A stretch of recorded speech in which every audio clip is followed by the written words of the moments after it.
Welcome to the video on the sixth chakra, known in Sanskrit as Ajna, and Ajna means to see and to command. Now many of us may know it as our third eye chakra as well due to its location. Ajna is here to teach us about our right to see our lives clearly, to use our mind and our intellect, to reclaim our ability to imagine, to establish our personal identities and nurture our ability to perceive patterns in our lives. Ajna develops during our adolescent years and covers the area of the center of the head, behind the eyebrows and two physical eyes. It covers the brain, the central nervous system, the ears, nose, sinuses, our face, as well as our pineal and pituitary glands. When the energy in this part of our body is balanced, we find ourselves to be intuitive, perceptive, imaginative. We have a good memory. We have the ability to visualize, to think symbolically, and we can easily remember our dreams. Now, Ajna may get damaged if we grew up in a frightening environment, such as war or violence in general, if what we were told did not go with what we saw, if our intuition and psychic abilities were not validated by those who nurtured us or those we trusted, and it may also get damaged by illusion.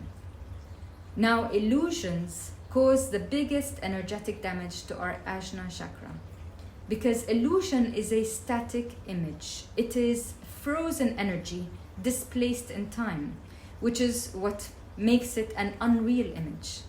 So it is that which stops our consciousness from open-minded perception. So the illusion of how we think or feel something should be is usually an image of what it is currently not. And being attached to an illusion like that will pull us out of the present moment where we could see realistically. An example here could be our illusion of how a relationship should be versus appreciating the person we are with for the way they are, not the image we have of them in our heads. If we have that image in our head and we project it, then we end up criticizing the person, criticizing the relationship, and we fail to see the meaning behind these issues, and we fail to learn from them and grow. Our illusions, like I said, are frozen energy, and we can become fixated on that illusion. If we think someone dislikes us, for instance, we will take every little disharmony as proof, just like a hypochondriac may take every slightest ache as proof of illness. Now, when we invest in an illusion, we focus our energy on it and we become attached to it. The more we are attached to it, the more energy it will demand of us.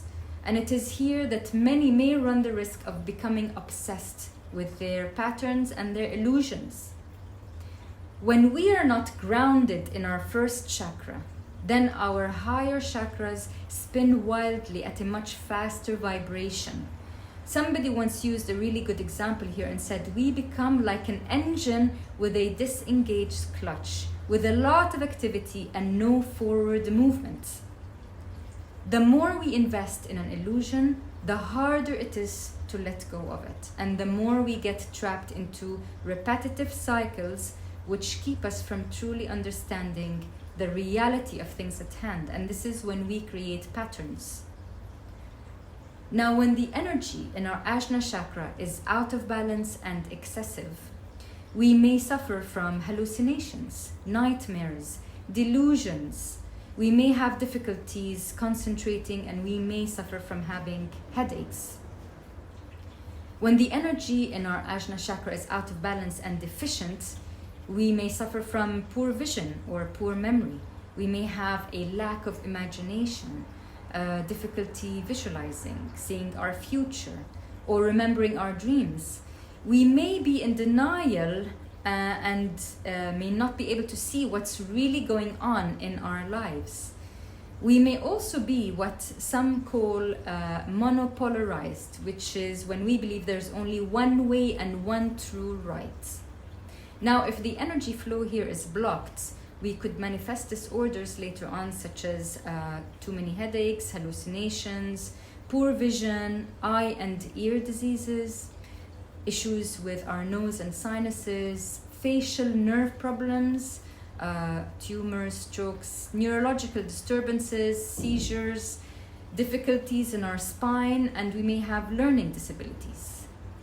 Of course, the healing practices for us to stay in good health when it comes to our third eye center are many. For instance, we could pay special attention to our dreams. Start a dreams journal. One of the most important is to spend time in silence, to meditate, to pray. Another one could be to use our imagination, so not do things the same old way. So imagine something new in your life, dress differently, do something unusual, do things creatively, so draw or paint a picture, create a colorful display, have fun with your lives creatively. One of the easiest could be to surround yourself with the color indigo or wear the color indigo, and positive affirmations work magic. Some would be, for chakra number 6, that I trust my intuition. I see all things in my life with clarity. I trust the wisdom within me. I am guided by my inner vision. I hope you enjoyed this short video. If you have any questions at all, please message me. I hope to see you in the next video, which will be about chakra number 7. Until then, stay well.